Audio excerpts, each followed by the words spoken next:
Good evening, Monday morning quarterback episode 22, and tonight we're going to talk about torsion bars. So as I mentioned last week, I think in order to kind of grow this segment and give you guys more useful information, I'm going to pick a topic at random each week, something that we get asked about frequently, and we'll touch on that. I'll discuss that topic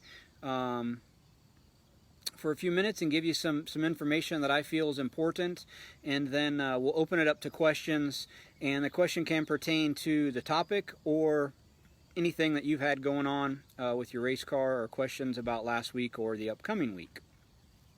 So Monday night here, off night for racing. Sprint week sparks back up tomorrow night at Kokomo, and we will be there, and all of them the rest of the week, except for probably Hobstadt. Usually we skip the last one, kind of farthest one away, and the least attended. So got to go to Lawrenceburg last night.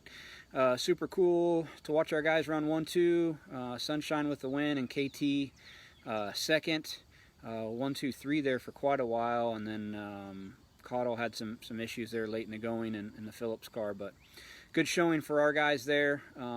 Really good. Last weekend was a great weekend for CSI with Jake Andriotti picking up the win at the Clay Cup. 10,000 to win micro race, which is huge. We've had just a phenomenal year with micros. Started by sweeping the shootout, winning all the micro classes at the shootout, and then it's just been really good from there, winning the hustle with Andrew Peters, who's tuned in, and Andriotti winning Clay Cup. So been a really cool year. Turn the volume up there. Chase Randall was a micro winner while we're on the micro theme last weekend, as was Ryan Timms. And I also want to give a shout out to little Freddie Rowland, who's won like his 12th junior sprint race so far, and we're just in July. So that young man's had a fine season, so congratulations to those guys. And just going to pick a few guys who stood out, and we'll mention those each week. We're getting into the season, and we have 40-50 winners each week. It's hard to mention everybody, but we do appreciate everybody's win, and certainly appreciate the support at CSI, and we get no greater satisfaction than seeing our customers succeed. So we'll jump in with the topic of torsion bars, and so some of you quarter midget guys that are tuned in might not know a whole lot about torsion bars. This is a short bar, 14.5 inch chalk stick micro bar. Chalk stick's our torsion bar of choice at CSI. After doing a lot of dyno testing the past 8 or 9 years, we just really feel good about the consistency of the chalk stick and repeatability, and so that's what we sell at CSI. But we will dyno any brand of bar. So speaking of dynoing, this is a torsion bar dyno sheet. So it plots the compression and then rebound.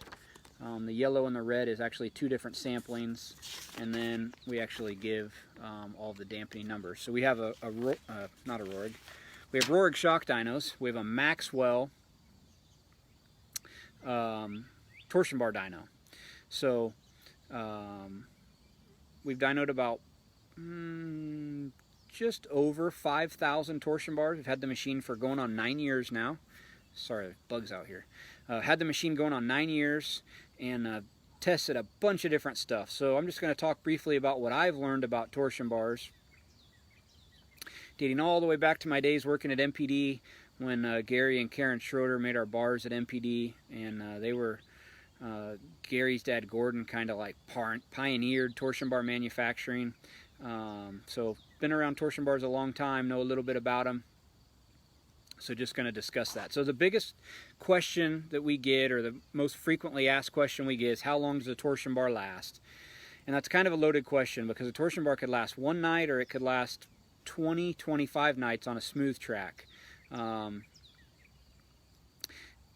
torsion bar is just it's a metal, and so it'll reach a yield point at some point when it's been twisted too far, too fast, and that's when the bar starts to go the other direction. So it's hard to say when that is. If you race on a really rough track, you could wipe out a set of bars in a night, However, if you race on smoother tracks, they could last upwards of 20 nights. So typically we recommend customers replace them every 20-25 races, unless you've flipped and landed back on your wheels, snapped a torsion arm, anything you would have done that you think you've overstressed that bar more than it would see under normal operating conditions, then maybe you would change. So Colin, I'll answer your question on the why chalk over Schroeder here once I go through this. Thank you for asking that question, though. So torsion bars, it's a disposable item like a tire on your race car. The downside is you can't see when it wears out, but they do wear out. Typically, what we see on the dyno when a torsion bar goes bad, it doesn't necessarily get softer. It just slows down on the rebound side, so it doesn't rebound as quickly as it did when it was new. Kind of makes the bar lazy. When you go to wind weight in the car, it doesn't respond quite as good. If you didn't have shocks on your car and you just push down on the back of the car, it wouldn't rebound back as quick once the bars get tired. And so overall, the car just doesn't respond as well to inputs with jack and weight or ride height adjustments, and it just doesn't work as well on the racetrack. So definitely should always keep fresh bars in your race car. A couple other points of interest as we're looking at this torsion bar. It's easy to see on a chalk because where it would ride in the bushings is the machined area. The darker area where it turns down right in here, that's where you would measure to get the effective length of the bar. So typically midgets and micros, all the bars are the same effective length. However, sprint cars, some manufacturers offer a 23 and a 24 inch effective length. Well, that definitely changes your overall torsion bar rate. So you want to make sure if you switch from one brand to the other that you're using the same effective length bar, or you know what the actual rate change is if you changed effective lengths. Another thing of note is, so this is a short bar, but so it's solid. But on a tubular bar, say it's a 725 micro bar, nowhere on the bar is it going to measure 725 thousandths. Why is it called a 725 bar? Well, back when everybody ran solid torsion bars, that bar would have actually measured 725.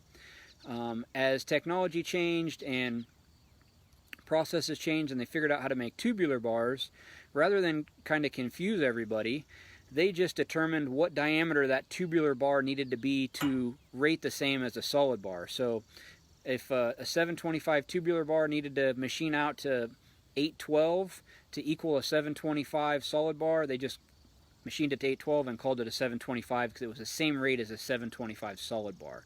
So we do get some confusion there, like, hey, I got a 750 bar, it doesn't measure 750 anywhere. That's the reason. It's not going to. So you really need to trust what's stamped on the bar there. Another common question with torsion bars is, can I flop them left to right? So what we've seen on the dyno, if you take a torsion bar that's been in the right rear corner of the car and you put it in the left rear corner of the car, I personally don't recommend that. The easiest example is if you took a piece of aluminum and you bent it one direction 20 times and you flipped it and bent it the other direction, what happens? It cracks, it breaks. On the torsion bar dyno, if we wind a bar one direction 6-8 times and we flip it over, the bar kind of goes crazy for a little bit. The rate jumps all over the place. We don't see any consistency. Eventually, it kind of calms itself out. But something tells me that we've done some damage to the bar there. It wasn't happy for a while, so we definitely don't recommend flopping them that way. Now you can flop them diagonally if your car has the same length bar in all four corners. You can go right rear to left front because it's going to twist in the same orientation. You always want to make sure you install the bar the same way. So a chalk bar is identified by the numbers marked there.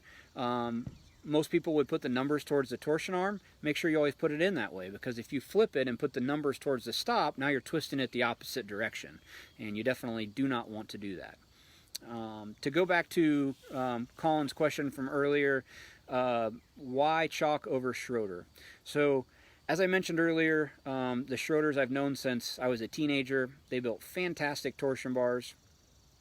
They sold their business a few years ago, and we've just seen some inconsistencies since the business has changed hands. They moved it from California to North Carolina, so obviously they had to use a different heat treater, and in my experience, heat treat is the whole key to a torsion bar. So to go from a company that's used the same heat treater for decades and then switch up the heat treat and some different things, we've just seen some inconsistencies that don't make me feel real comfortable with it, and that's why we're excited to push the chalk bar, because it's been the same for I don't know when they started building bars, but over 10 years ago, and we see a lot of consistency on the dyno from batch to batch with them. So that's the reason we recommend the chalk. You know, the Schroeder stuff has been good for a long time, and they might get everything ironed out where it's just as good as when Gary built them, but right now I think chalk's is a little bit better. Is there a difference in dynamics with a solid bar versus a tubular bar? A tubular bar is going to react a lot quicker, and I don't recommend using a solid bar. It's very lazy. You very rarely see anybody use a solid bar anymore. So solid bar will last a little bit longer, but it's lazy. I don't think the race car reacts as quickly. I don't think it reacts as good to putting weight in the car. So I would definitely recommend a hollow bar. Should you rotate your bar on your weekly maintenance? I don't think so. I think it should stay in the corner that it was in. Grease it up, check it, make sure everything's good, make sure it's not bent.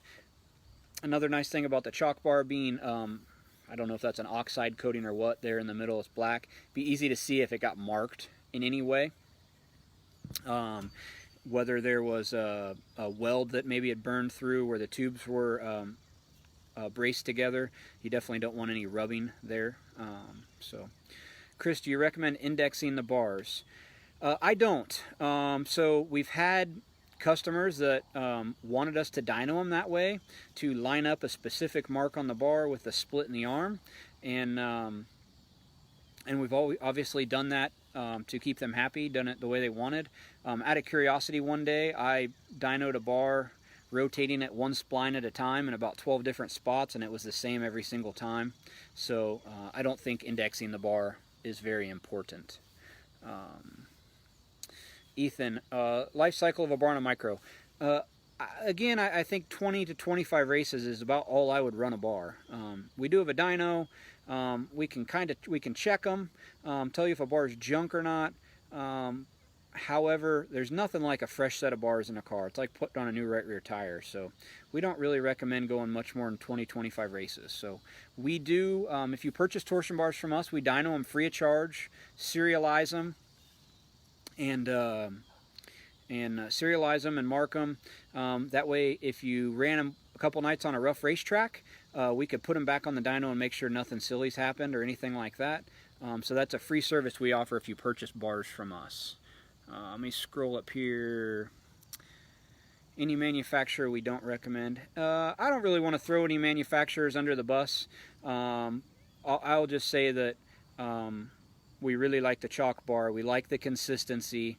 Some of the other manufacturers, we see inconsistency from batch to batch, and we don't with chalk. So we'll kind of leave it at that. Recommended fine-tuning chassis setups with half-size bars, Don O'Keefe. Yeah, so once you have a really good baseline and you feel like you're right where you need to be with your car and you're just looking for a little bit extra, half-size bars are a great way. So typically, pounds per inch of arm travel, if you go a traditional full size, like a 800 to an 825 or 1,000 to a 1025, it's about a 30-pound jump. Pretty good 15% or so change. If you feel like that's a bigger change than you're comfortable with, most manufacturers offer half-size bars. So rather than going from an 800 to an 825, they might make an 812. So chalk just come out with half-size bars for the midgets, and that's helped a bunch because the midget guys really like tuning with half-size bars. We see it with the sprint car guys as well. Truth to a 14.5-inch bar reacting quicker than a 26-inch bar. It does react a little bit quicker, and that's why you see it popular on the front of a car. It's kind of the in-between. You go to a coil, it's going to react really quick. A long torsion bar is going to be slower. The 14.5 bar is kind of in the middle. So, Chris, there is some truth to that. I haven't seen any, Colin, to answer your question, I haven't seen any Quick Star bars on the midget side very often. On the sprint car side, Chalk offers a max bar, which is kind of a polished, has more of a chrome look, and that bar is made of a very similar material as the Quick Star. The material only comes in solid. They gun drill it to make it hollow, and that reacts very quick, very similar to the Quick Star bar, which was a solid bar that they gun drilled. They don't offer a gun drilled bar for the midget at this time. It's just the regular hollow tubular bar that everybody's made for decades, but it's a really good bar. The heat treat on it's real good. So, John, glad you're tuned in and enjoying it, and we're excited and happy to be around. So, since buying the business back, easy to see we've got a revived enthusiasm, and we're working on some really cool new products, and kind of got the restrictor plates pulled out now, and we're able to do exactly what we want to do, and which our love's getting out helping the customers and watching our customers win races and developing products, and not having to really get in depth on why you feel a certain product needs to be done, or what's the ROI if we do build this product. It's just, hey, we feel like we need this product, let's design it and build it and take it to the market. And that's really refreshing to be able to do that again, and bring that to our customers. Samson, next West Coast trip. Looking like I'm going to go to Texas for a 2-day micro race in 2 or 3 weeks. That's sometime in August. West Coast trip. Usually we go out for Oval Nationals. Jake's done that trip the last few years. Me personally, I don't know when my next West Coast trip is. Definitely Vegas in December for the quarter midget race. But I do need to get out there, especially for some micro stuff. Got a lot of my buddies whose kids are racing micros now, and a lot of these quarter midget kids that we've seen and cheered on for years that are now moving to micros, and we definitely want to get out there and see. Texas isn't the West Coast. Well, it's farther west than Indiana. Let me scroll back up. Chalk Max versus the standard chalk stick. Good question, Neil. So the Max bar has a little bit more rebound than the standard chalk stick. And with the additional metallurgy treatment they do to it and the polished look, it's supposed to last a little bit longer. Gosh, sorry, the bugs. So it's supposed to last a little bit longer. I don't know for a fact that it does last longer. I'm not going to sit here and BS you. They certainly look cool.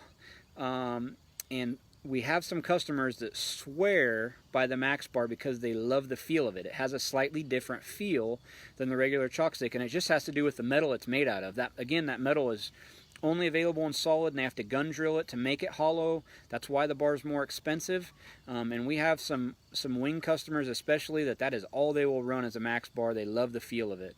I think the material that it's made of has as much to do with it as a metallurgy treatment. I don't know as far as a truth to it lasting longer, but that is their claim on that torsion bar. But it definitely rebounds, has a little bit more rebound than a standard.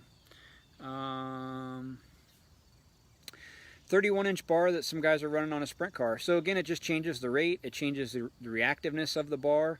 We're starting to see some wing guys go to that. As far as torsion bar lengths go, I've got a hunch that it'll circle back to 30-inch bars. They've been 30-inch bars forever. For a while, they went to 29 and then 28, and now we're seeing 31-inch bars. Everybody tries things, and they get on a kick, and that'll be the hot thing for a summer or two, and then it'll probably circle back to 30-inch bars. So we're looking at going to a couple of the Now 600 races. And we're not bringing a shock dyno with us, Steven. Reason being, we're building a brand new shock trailer. Our friends up at Elliott's Trailers are Got a brand new Intech on order for us, and we're probably going to debut that.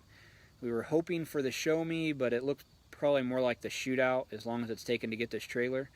So next summer you will see us on the road a ton with that new trailer. We plan on going to a bunch of places we haven't been before, and a lot of micro races and all over the country with that trailer. But this year we're kind of just traveling on foot because we don't have a shock trailer, unfortunately. So, Tom, do you feel comfortable giving prices for sprint car bars? Yes. So we sell a regular chalk stick for $110.99 and the max for $140.99. And again, we'll dyno them for free if you just tell us what corner the bar is going in, and we will dyno it and mark the corner. So,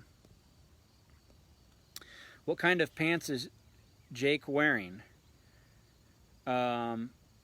Jake's wearing khakis, of course. Jake from State Farm in khakis.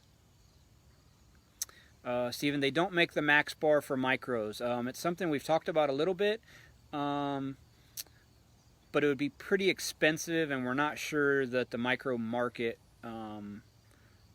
is really needing a $140 torsion bar. And the feedback has been fantastic from the regular bar.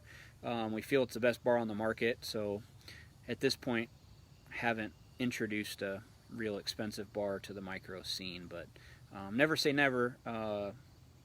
The people up at Chalk, we work really closely with them, and it's something that they might do an experiment with at some point. So, anybody else have any questions? We've obviously answered a lot of torsion bar questions, so I'm glad we picked a topic tonight.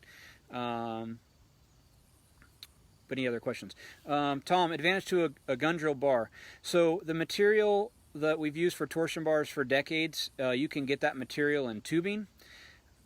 There is some people in the industry that feel they found a better material for torsion bars that lasts a little bit longer, reacts quicker. It just is better suited for what we use it for. But that material only comes in a solid form, so they have to gun drill them to make them hollow. So that's the biggest difference. It is a different material, and that's why it costs more. Tulsa quarter midget racing. We try to go to places that get a lot of race cars. So if you're having a big race at Tulsa, we would certainly come. But we go to Tulsa a lot between the Shootout and the Chili Bowl, and usually a big micro race. So we need a 100-car quarter midget race at Tulsa, and I give you my word, I'll be there. Can an RS-12 be rebuilt to an RS-17? Yeah, so we can put the updated piston, jet, base valve, all that in there. Rough price, Will, is probably about $200 to update everything. So you just have to determine if that's a good move for you or not. We don't have to update everything. We could just update the piston. If you give me a call, I can look up exactly what your serial number is and what we would need to update to give you the best performance gain on that. Steven, bump kit this week. Should I call for baseline setup? So when you get your bump kit, all the baseline information's in there. But certainly if you have a question, just give me a shout or shoot me an email. But a good baseline starting point is going to be included with your bump rubber kit that's on its way.